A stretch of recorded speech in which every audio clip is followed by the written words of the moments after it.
Attraction सबसे पहले तो है क्या? शाहरुख खान का जो डायलॉग है कि जब भी आप किसी भी चीज़ को शिद्दत से मांगते हो तो पूरी कायनात उसे आपको देने आ जाती है, यही लॉ ऑफ अट्रैक्शन है। ओके। ये इसका मतलब ये भी है कि जिस भी चीज़ को आप शिद्दत से चाह रहे हो, जो आप एक्चुअली में चाहते हो और बार बार उसके बारे में सोचते हो, जो इमेज आप अपने माइंड में क्रिएट कर रहे हो, वो धीरे धीरे धीरे आपकी लाइफ में उतरने लगती है। ओके। ये लॉ ऑफ अट्रैक्शन है, जिसके ज़रिए वो कहा जाता है कि आप लाइफ में कुछ भी मैनिफेस्ट कर सकते हो। आप लाइफ में पैसा, career, relationship, health, everything you can actually manifest. तो ये सारा जो प्रोसेस है, ये सिर्फ इस चीज़ पर डिपेंड करता है कि मैं सोचता क्या हूँ, मेरी सोच कैसी है। हालांकि लॉ ऑफ अट्रैक्शन तो नाम इसको अभी दिया गया है, जो पॉपुलर हो रहा है अभी, ठीक है।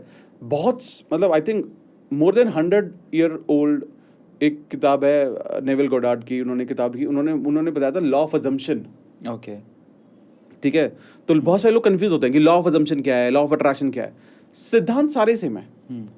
सिद्धांत क्या सेम है कि लॉ ऑफ अजम्पशन में बोलता है कि भाई आपको जो भी चाहिए, आपको विश्वास होना चाहिए कि आप उसे अचीव कर सकते हो। अब ये देखा जाए तो सेम है ये दोनों चीज़ें। अब आप ये समझिए कि इसमें ये बताया गया कि आप जब तक सपने नहीं देखोगे आप अचीव नहीं कर सकते। सपने देखने जरूरी है, तो सपने देखना शुरू करो, विजुअलाइजेशन करो, अफर्मेशंस लिखो, ये सारी चीज़ें बताई गई हैं इसके में। आप खुद सोचो, कोई सक्सेसफुल इंसान जो आज के टाइम है, उसने भी क्या ही बोला है, यही तो बोला है कि मेरा एक सपना था, उससे मैंने शुरुआत की और ये सब इतना बड़ा हो गया धीरे धीरे। हर किसी की शुरुआत एक सपने के साथ हुई। तो कहीं ना कहीं लॉ ऑफ अट्रैक्शन का जो कॉन्सेप्ट या वर्ड ये अब पॉपुलर हो गया है, इसीलिए लोगों को लगता है पता नहीं ये सच है या सच नहीं है, लेकिन कहीं ना कहीं ये हमेशा से हमारे आसपास था। हम अपने घर में बोलते ना कि आप सोच समझ के बोला करो, सरस्वती बैठती है आपके मुंह पर। ये क्या है? दिन में 2 बार, दिन में 2 बार बैठती है। तो यही सब चीज़ें हैं। वो मैं कोई वीडियो देख रहा था, उसमें मैंने बहुत अच्छा एग्जाम्पल सुना शिव खेरा जी का, कि बचपन में क्या होता है कि जब कोई लेडी प्रेग्नेंट होती है तो उसको क्या बोलते हैं कि एक सुंदर से बच्चे की फोटो लगाते हैं, हंसते हुआ, मुस्कुराता हुआ। क्यों? क्योंकि जो इमेज आप अपनी लाइफ में क्रिएट कर रहे हो वही सच्चाई में बदलने वाली है।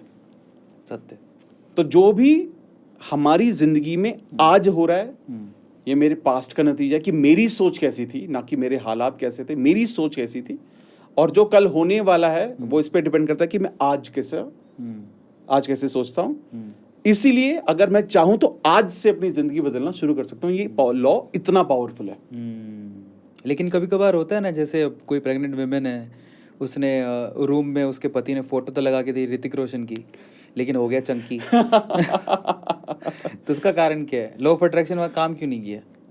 देखिए, लॉ ऑफ अट्रैक्शन वो थॉट एक्चुअली क्या है ना कि आप विजुलाइज कर रहे हो कि मुझे कौन सा इंसान चाहिए या मुझे एग्जैक्टली क्या बनना है। बहुत बार क्या होता है ना कि हम मांगते कुछ और है, हो कुछ और जाता है। उसका एक सबसे बड़ा कारण है कि कहीं ना कहीं से अंदर से विश्वास नहीं होता कि मुझे एक्चुअली लाइफ में चाहिए क्या, या मैं क्या डिजर्व करता हूँ।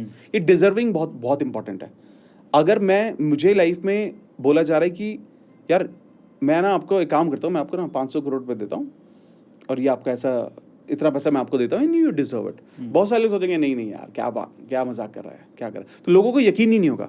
तो लाइफ में या इस कॉन्सेप्ट की बात करें तो सबसे ज्यादा लोगों को भरोसा ही नहीं है अपने ऊपर कि मैं ये डिजर्व करता हूँ। और जब डिजर्विंग की बात आती है, वहां पर ये लॉ ऑफ अजम्पशन जो मैं बोल रहा था, फेथ, बिलीफ की बात आती है, भरोसे की बात आती है। क्या ये मैं लाइफ में अचीव कर सकता हूँ, क्या मैं इसके लायक हूँ। वहां पर डिस्काउंटिंग अगर हो गया, अगर आपको माइंड में हल्का सा भी डाउट हो गया, तो वो चंकी होगा।